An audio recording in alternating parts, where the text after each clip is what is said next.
What is up, friends, and welcome back to the channel, and happy Valentine's Day weekend. So to celebrate, here is a free adventure that I'm giving completely for free. This adventure is meant for a party of levels 5 through 8, and to fit this whole adventure in a 10-minute video, I'm gonna try to treat it as a railroaded adventure, but feel free to modify this however you wish. So with that out of the way, let's get started. This adventure takes place in the dwarven city of Valdor, in a locals tavern known as the Tea House. The city itself was just open to the outside world, so the Tea House is sort of a hub where places of all cultures decide to meet. This place also serves tea instead of ale, considering the name, so the dwarven city doesn't really like this place, in case that wasn't obvious. After a restful night at the tea house, the party gets breakfast and is approached by a newlywed half-elven woman by the name of Claire. Claire approaches the party with a quest. Her husband has been missing and she hasn't heard back from him. And because she is a foreigner in a dwarven city, she feels like she doesn't have anybody to turn to. And of course, she promises a reward once her husband has been safely returned to her. So let's get on with the initial investigation. Claire and her husband Lance has been staying in Valdor for roughly over a year. Her husband came here to study under Brannon Starkhold, one of the larger mass-producing blacksmiths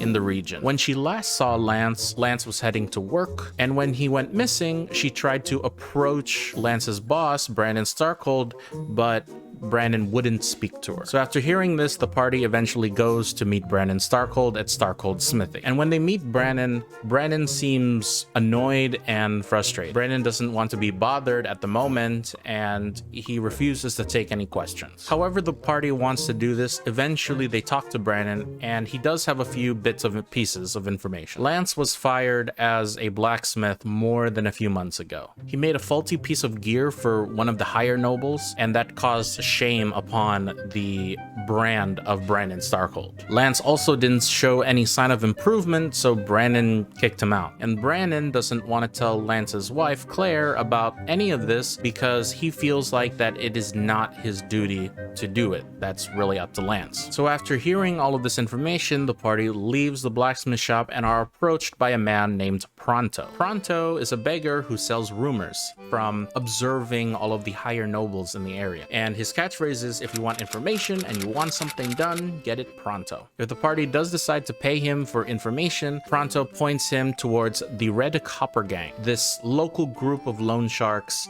that terrorize foreigners. He will tell the party that Lance was last seen making a deal with the Copper Gang right outside their hideout. So after all of this, somehow, some way, the party ends up just outside of the Red Copper Gang's hideout. However the party wants to do this, whether, again, diplomacy, sneaking in, running in, and murdering everybody, by the end, they realize a twist, that Lance isn't there. And in fact, the Red Copper Gang has actually been looking for him for a few days. So however the party wants to deal with it, eventually they step outside and they are approached by Pronto. It appears that Pronto was watching the Red Copper Gang's hideout and saw the party leaving. He asks what happened to the Red Copper Gang, and if they were killed or paid off, then Pronto will reveal his disguise, as Pronto is actually Lance, the missing husband. In an attempt to convince the party to not tell his wife about all of this, he tells the party the truth. The truth is that Lance needed to pay for his wife's spending habits. And when the blacksmith shop wasn't working, he ended up borrowing money from the Red Copper Gang. After hitting rock bottom, he realizes that he can sell trade secrets from all of the different places he worked at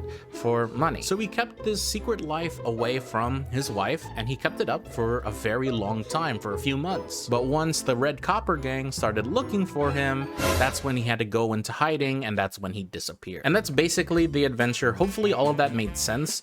If you want, I'll leave a PDF version of this adventure down below in my Discord server. Be sure to let me know if you want more adventures just like this one. Don't forget to subscribe, and I hope to see you in the future video.